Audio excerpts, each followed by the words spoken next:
ఉండి కూటమి అభ్యర్థి రఘురామకృష్ణంరాజు తిరుమల వెంకన్నను దర్శించుకుని మొక్కులు చెల్లించుకున్నారు. మీడియాతో మాట్లాడుతూ ఏపీకి చంద్రబాబు సీఎంగా ప్రమాణ స్వీకారం చేసి సంక్షేమ పాలన అందించాలని కోరుకుంటున్నట్లుగా తెలిపారు. ఏపీలో కూటమికి 125 నుంచి 150 సీట్లు వచ్చే అవకాశం ఉందన్నారు. వైసీపీకి 25 సీట్లు మాత్రమే వస్తాయన్నారు. తన మాట నిజమవుతుందో జగన్ మాట నిజమవుతుందో జూన్ 4న తేలనుందన్నారు.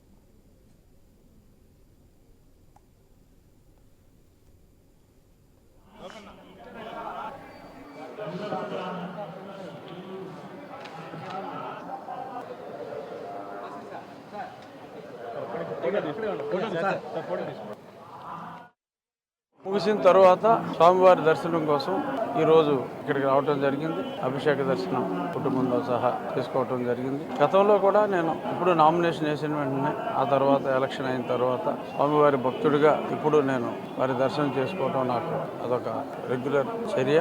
ఈ సందర్భంగా ఆంధ్రప్రదేశ్ రాష్ట్రానికి మంచి రోజులు రావాలని గౌరవనీయులు నారా చంద్రబాబు నాయుడు గారు ముఖ్యమంత్రిగా ప్రమాణ స్వీకారం చేసి ప్రజల కష్టాలన్నీ తొలగి మంచి చక్కటి వెల్ఫేర్తో పాటు అద్భుతమైన అభివృద్ధి దిశగా ఆంధ్రప్రదేశ్ పయనించాలని మనస్ఫూర్తిగా స్వామివారిని వేడుకోవటం జరిగింది.